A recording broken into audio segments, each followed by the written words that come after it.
इष्ट देवता कोण आहे? आवडता देव असणे का आवश्यक आहे? तसेच इष्ट देवाची पूजा करणे महत्त्वाचे का आहे? शेवटी आपले आवडते दैवत कोण आहे हे कसे शोधायचे? इष्टदेव शोधण्यासाठी कुंडलीच्या 5व्या घरापासून 5वे घर मोजले जाते, म्हणजे कुंडलीच्या शीर्षस्थानी जिथे लग्न लिहिलेले आहे तिथून डावीकडील 5व्या चौकापर्यंत, म्हणजेच कुंडलीच्या 5व्या घरातून इष्टदेव ओळखला जातो. या घरात असलेल्या राशीच्या घरातला देव आपला इष्टदेव आहे. इष्टदेवताची उपासना केल्याने सर्व प्रकारचे दोष दूर होतात. त्यांना प्रसन्न केले तर जीवनात आनंद राहतो.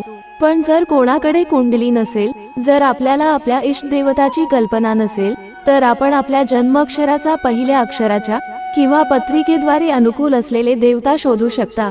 तुमच्या राशीनुसार तुमचा इष्टदेव कोण आहे हे जाणून घेऊया. तुमच्या राशीनुसार तुमच्या आवडत्या देवतेची पूजा केल्याने तुम्हाला लाभ मिळतील आणि तुम्हाला तुमच्या जीवनात योग्य परिणाम आणि प्रगती दिसेल. हिंदू धर्मात शेकडो देवता आहेत. अशा परिस्थितीत आपण ज्याची पाहिजे त्याची प्रार्थना करू शकतो.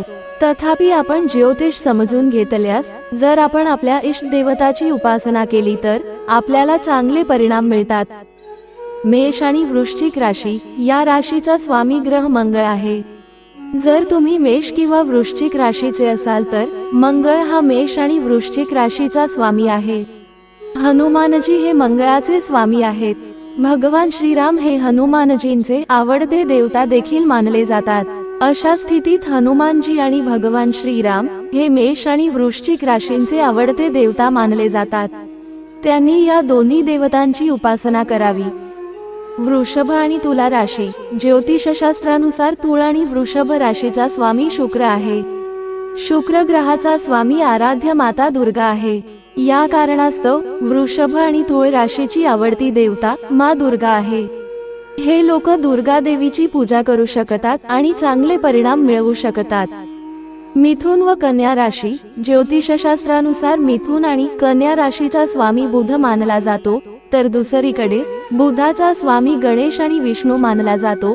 तर मिथुन आणि कन्या राशीच्या लोकांची आवडती देवता मानली जाते भगवान विष्णू आणि गणेश. या दोघांची उपासना केल्यास तुम्हाला योग्य तो निकाल मिळेल. कर्क राशी कर्क राशीचा स्वामी चंद्र आहे.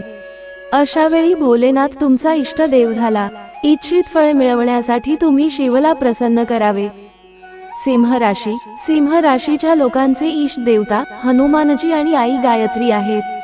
याचे कारण म्हणजे त्यांचा स्वामी ग्रह सूर्य आहे, म्हणून त्यांनी दोघांची पूजा करावी. धनु आणि मीन राशी ज्योतिषशास्त्रानुसार धनु आणि मीन राशीचा स्वामी बृहस्पती आहे आणि बृहस्पतीचा स्वामी भगवान विष्णू आहे. तर अशा परिस्थितीत या राशीच्या व्यक्तीचे आवडते देव भगवान विष्णू आणि माता लक्ष्मी आहेत, म्हणून त्यांनी दोघांची पूजा करावी. मकर आणि कुंभ राशी या राशीचा स्वामी शनी आहे, ज्यामुळे भगवान हनुमान आणि शिव यांच्या इष्ट देवता आहेत. त्यांची पूजा केल्यास तुम्हाला शुभ फल मिळू शकतात. राशीनुसार आपल्या इष्ट देवतेची पूजा केल्याने लवकर फलप्राप्ती होते. मात्र इष्ट देवतेसोबतच तुम्ही तुमच्या आवडत्या देवाची देखील पूजा करू शकता. जय श्री स्वामी समर्थ. मित्र हो, ही माहिती आवडल्यास आपल्या प्रियजनांना शेअर करायला विसरू नका. धन्यवाद.